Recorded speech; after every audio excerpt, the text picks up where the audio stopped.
Committee on Human Services for the purpose of discussing the reappointment of Alan Gallagher to the Watertown Housing Authority for a term ending 5/15/25. Since this is being recorded and televised on the government channel of Watertown Cable Access TV, people can see it there. If they want to join the meeting, they can go on to the Watertown website under the calendar, click on our event, and the agenda will have all the information where they can plug in by phone or by computer. And if you have any questions or concerns, please send them to Carolyn Bays, Councilor Bays at cbays@watertown-ma.gov.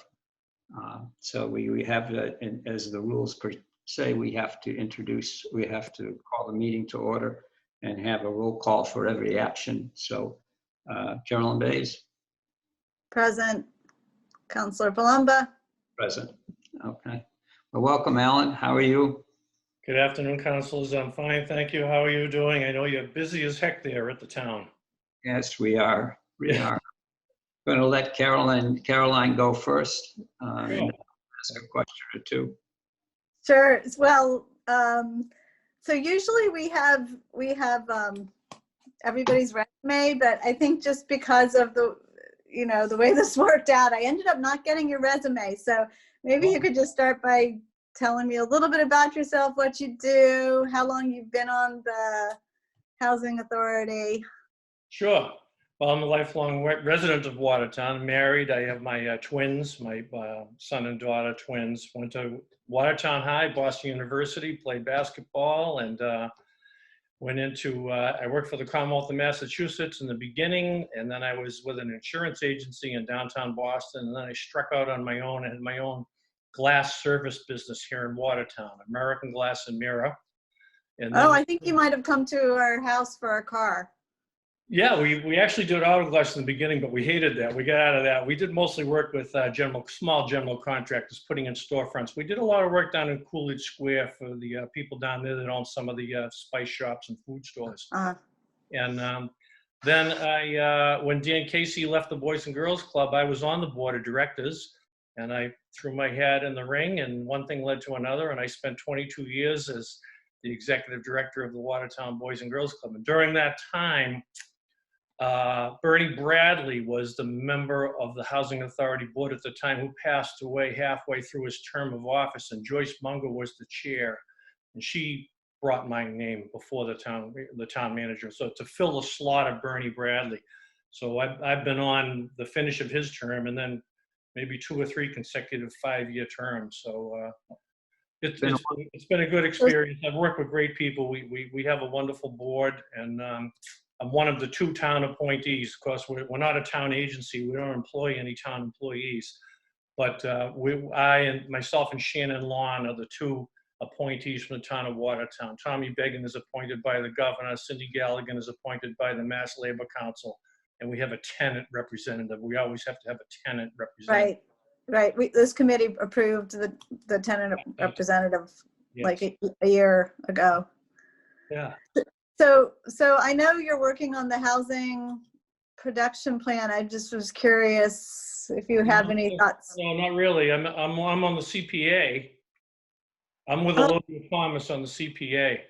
Oh, so you're not working on that at all? No. Public housing is a whole different thing. I know they keep bringing up the term affordable housing, but the easiest way to describe our clientele is the average annual income of a resident in public housing is $15,000 a year. Oh, it's a partnership. I'm sorry. It's a partnership. No, that's a different thing. The Watertown Housing Partnership. Yeah. This is just public housing for seniors and right. Yes. In fact, a friend of mine got a place there. He was homeless. He was living with us, and he's now over on the Waverly Ave. Oh yeah. Up at either 55 Waverly or McSherry Gardens, one or the other. It's okay. We don't have to stay at 55, and he loves it. Yeah. Great. Good. I'm glad to hear that. That's what we like to do. We like to get the people in and fill our slots. We have 589 units of public housing And, the turnover isn't that great in the course of a year, but we do like to fill our slots within 30 to 60 days. He's basically been homeless for 10 years. This is his first time with a home. So, Yeah, but I'm glad to hear that. yeah. I'm really glad to And hear he's that. 75 years old. Well, he's got a couple of years on me. But can you imagine being homeless at 75? No, not at So all. anyway, so so I can tell from personal experience how important what you guys do Yes. is. We have a great executive director. I'll tell you the rule of thumb. I go through these interviews every 5 years, but the number one rule of thumb for a board of commissioners of all 240 housing authorities in Massachusetts is to hire the executive director. They run the show. And Watertown, over the past 40 years, between Brian Clunan, Tom Wade, Brian Costello, and now Michael Lara for the past year, we've really been fortunate. We've been leaders in the housing authority industry, and it's been great because they run the show. The only person we hire of 15 employees is the executive director, and he hires and fires the rest of the staff and runs the show. Yeah. So we've been fortunate in Watertown, really fortunate with our executive directors. Oh, good. Good. I'm glad to hear that. Yeah. Well, I only have you finished, Counselor? Oh, yes. Yeah. Just wanted to, Alan, there's this new proposal that I just saw, and I don't know if you know a lot, I'm sure you know something about it, but this is that Section 18 repositioning Joyce Munger buildings, federal public housing units to move them to vouchers.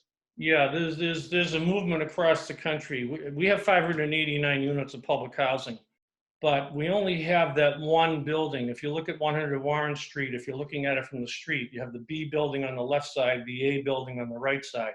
The A building is 50 units of federally subsidized public housing. So our 98% of our money comes from the state. The other 2% runs the 50 units up at 100 Warren. So there's been a movement across the state. The federal government kind of wants to try and get out of some of these smaller operations of public housing. And it's in a discussion talk now. And again, once again, we're so fortunate that we have Michael Lara as our executive director, because not only is a graduate of Purdue University, he's also got his law degree from Suffolk. And if you could ever see the paperwork that comes through from the state and federal governments to run one of these housing authorities, you wouldn't want any part of it. This guy's doing a good job. And this is part of what's coming across the desks of executive directors who happen to have buildings that are federally funded. 50 units are under, 50 units are under. And it would not change the people living there. They wouldn't lose anything. Nobody moves, nobody has to leave, just that it becomes more of a voucher thing down the line.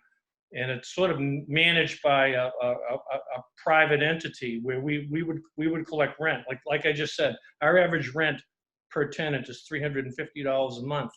That particular building, if a management company came in, they could be getting $1,500–1,800 a month for those units. Mm-hmm. So what would happen?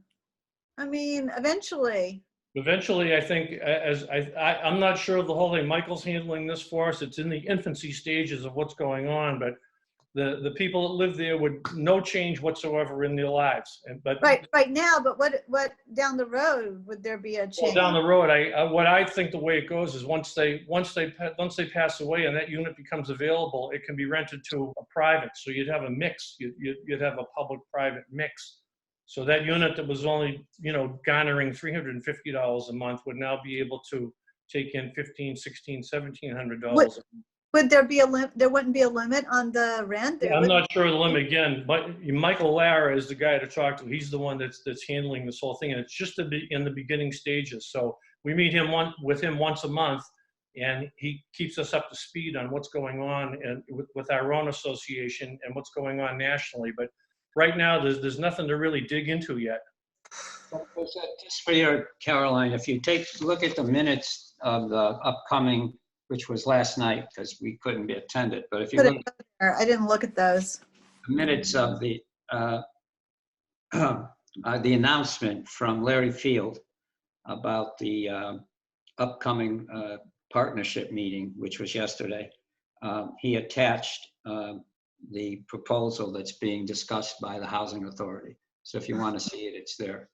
Okay. We haven't even seen that yet because we won't have another meeting until the second Monday in November. This Unless is, Michael chooses to CC us, email. I never see those attachments. I always miss them. I don't know how you Yeah, I don't know. you catch that they're even there.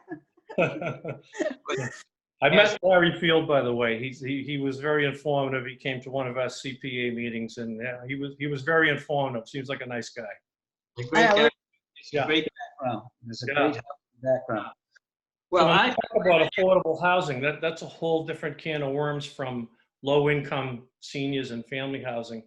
I think, an average income of $15,000. I think affordable housing, I think they're talking about people that are making $50,000, $60,000, $70,000 a year that want to get into the housing market. This is a whole different can of worms, public housing. yeah. Yeah. Yes. We kind of, I don't think we teased out all of the different things, but yeah, we did realize that. Yeah. I just want to thank you, Alan, for this is, I think, number 4. Okay. I think it's number 4. So Yeah. it's a lot of years serving, and clearly you served Watertown in many capacities since you grew up here. And it's great that you're willing to do another 5 years. It really is. So I'm gonna take a motion, or maybe I should. I'll make a motion to appoint Alan Gallagher for a 5-year term. I don't have the dates in front of me. That was I would make a motion to the town council to approve Right. Alan Term Gallagher. to expire on May 15th, 2025. for a term to expire on May 15th, 2025. Okay. I second that motion. All in Okay. favor? Caroline?